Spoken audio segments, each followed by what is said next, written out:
adanya Sarekat Islam yang menjadi bagian penting dalam perjuangan pergerakan kemerdekaan Indonesia. Nyatanya, organisasi Sarekat Islam ini menjadi organisasi yang paling awal dalam gerakan yang besar untuk memperjuangkan kemerdekaan Indonesia. Lalu, bagaimana sejarah organisasi yang hingga ini masih berdiri? Nah, sejarah Sarekat Islam menjadi awal kisah dari terbentuknya atau lahirnya Partai Komunis Indonesia.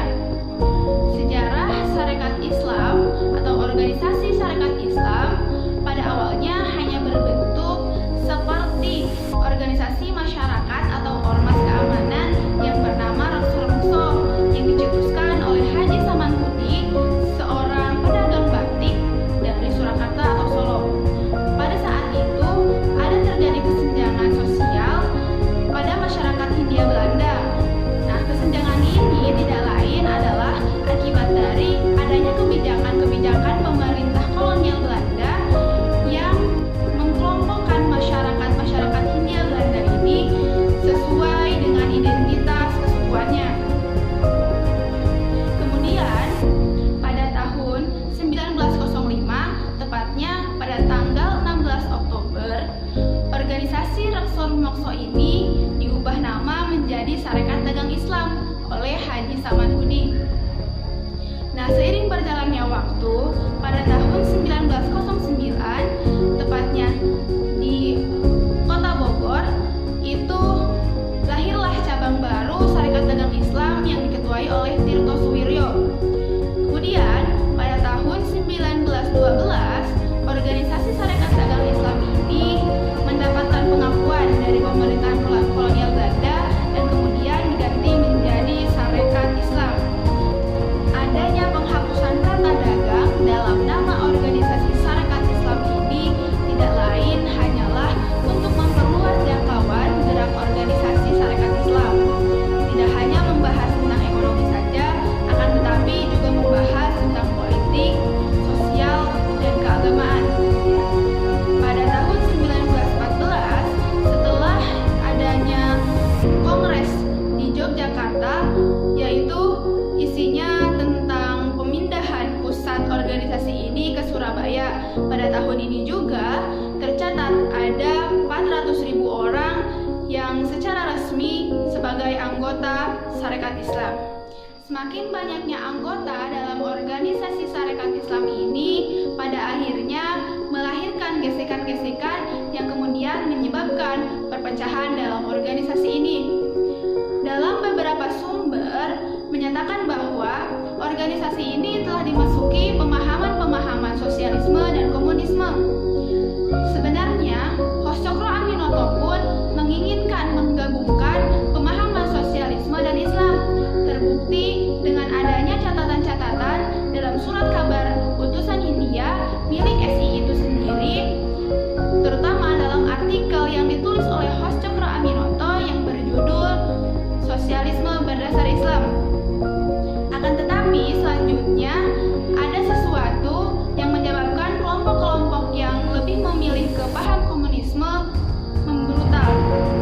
Organisasi Sarekat Islam Cabang Semarang disebutkan oleh para petinggi Sarekat Islam yaitu Agus Salim dan Abdul Muiz bahwa mereka adalah sebagai duri dalam daging di organisasi Sarekat Islam.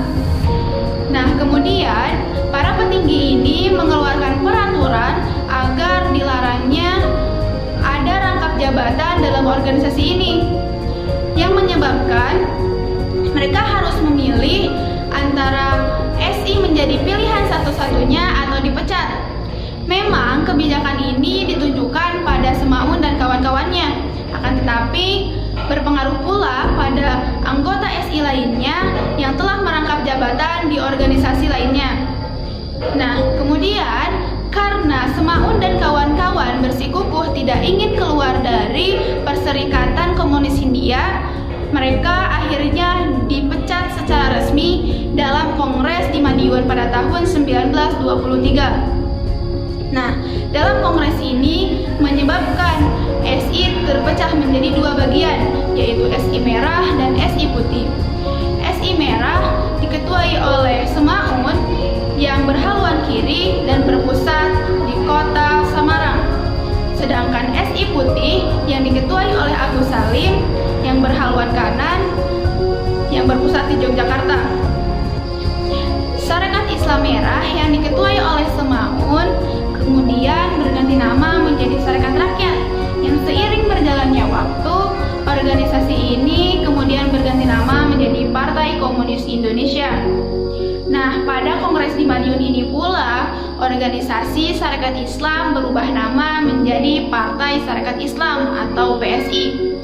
Pada tahun 1929, Partai Sarekat Islam diubah lagi namanya menjadi Partai Sarekat Islam Indonesia yang lebih mempresentasikan perjuangan kemerdekaan Indonesia.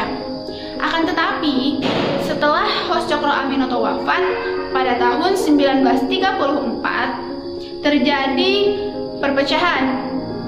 Nah, tokoh penting seperti Agus Salim memilih hengkang dari organisasi ini setelah adanya perdebatan atau perbedaan paham dengan adik Hos Cokro Aminoto yaitu Abi Kusno. Adanya keberagaman pemahaman dari setiap anggota-anggota PSII menyebabkan PSII ini terpecah belah menjadi beberapa partai politik seperti Partai Islam Indonesia yang diketuai oleh Sukiman, PSII Kartosuwiryo, PSII Abi Kusno, dan PSII itu sendiri. Nah, adanya perpecahan ini menyebabkan melemahnya pergerakan PSII itu sendiri. Kemudian, pasca kemerdekaan pada tahun 1955 dalam pemilu PSII menjadi nomor 5 dan mendapatkan 8 kursi di parlemen. Kemudian pada tahun 1971 PSII mendapatkan 10 kursi dalam parlemen. Nah, pada tahun 1999 PSII mengalami penurunan, hanya mendapatkan 1 kursi di parlemen saja. Akan tetapi, ada yang lebih parah adalah PSII tahun 1905 tidak mendapatkan kursi satupun. Pada Kongres Nasional ke-35 di Garut tahun 2003, PSII akhirnya berubah nama menjadi Syarikat Islam. Akan tetapi, adanya perubahan nama ini tidak lantas menurunkan eksistensi Syarikat Islam. Kini organisasi Syarikat Islam diketuai oleh mantan Ketua Mahkamah Konstitusi Hamdan Zulfa. Melalui peraturan tertingginya, Syarikat Islam akhirnya kembali ke kitanya sebagai pergerakan dakwah ekonomi. Jadi, baik itu Syarikat Islam atau Sarekat Islam akan selalu dikenang sebagai organisasi yang menjadi bagian penting dalam pergerakan kemerdekaan Indonesia. Bagaimana menurut kalian?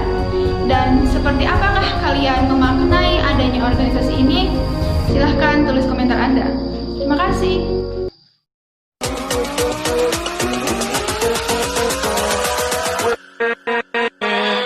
With